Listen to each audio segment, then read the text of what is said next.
Le parquet national financier, Fabien Roussel, a ouvert le 31 mars dernier une enquête préliminaire pour blanchiment aggravé de fraude fiscale après les accusations de la commission d'enquête du Sénat, notamment sous l'égide d'une sénatrice communiste, sur l'influence des cabinets de conseil privés sur les politiques publiques. Est-ce que vous êtes satisfait de l'ouverture de cette enquête? Mais enfin, cette fraude fiscale qui coûte 100 milliards d'euros au budget de la nation, au budget de la France, est mis à l'ordre du jour de cette élection présidentielle. Comme vous l'avez souligné, grâce au groupe communiste républicain et citoyen du Sénat, Éliane Assassi, sa présidente, puisque c'est elle qui a décidé de mener une commission d'enquête sur ce sujet des cabinets conseils. Ce qui est scandaleux, c'est qu'un gouvernement avec notre argent, l'argent public, décide de donner, de faire des commandes publiques à un cabinet dont ils savent pertinemment que le siège social se trouve dans un paradis fiscal. Le Delaware. Le Delaware. Où il y a, je le précise pour vos téléspectateurs, 900 000 habitants dans cet État américain, mais il y a 1 100 000 entreprises enregistrées.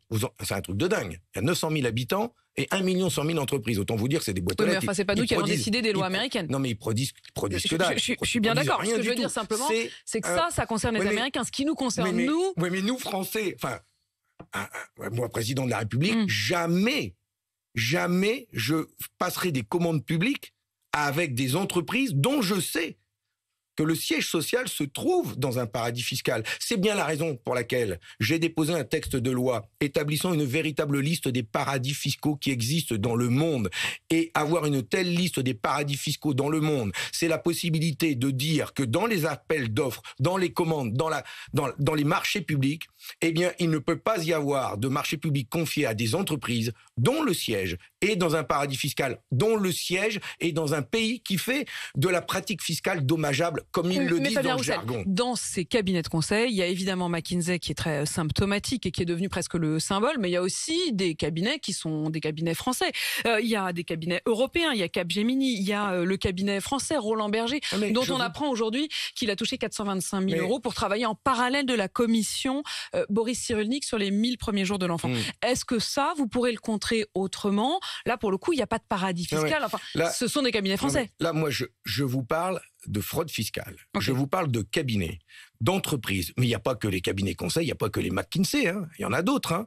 Enfin, Amazon, Google, Facebook, Apple, on sait qu'ils ont leur siège dans des paradis fiscaux. Renault et Peugeot, Stellantis, aujourd'hui, deux fleurons de notre industrie nationale, dont nous sommes si fiers.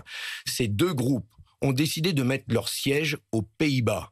Hein, Peugeot l'a fait il y a 2 ans, et Renault l'a fait à l'époque de Carlos Ghosn. Vous savez, celui qui se déplace en mal. Hein. Ils ont mis leur siège aux Pays-Bas. Pourquoi ils font ça? Mais parce que là-bas, ils bénéficient des tax rolling, c'est-à-dire qu'ils négocient les impôts sur leurs bénéfices. Ça s'appelle le sandwich hollandais. C'est 2 tartines. D'un côté, on négocie son impôt, de l'autre, ça se sait pas, c'est l'opacité. C'est connu. C'est nos entreprises. L'État est actionnaire. Vous imposeriez aux entreprises dans lesquelles l'État a une participation d'avoir leur siège en France. Moi, je veux récupérer l'argent.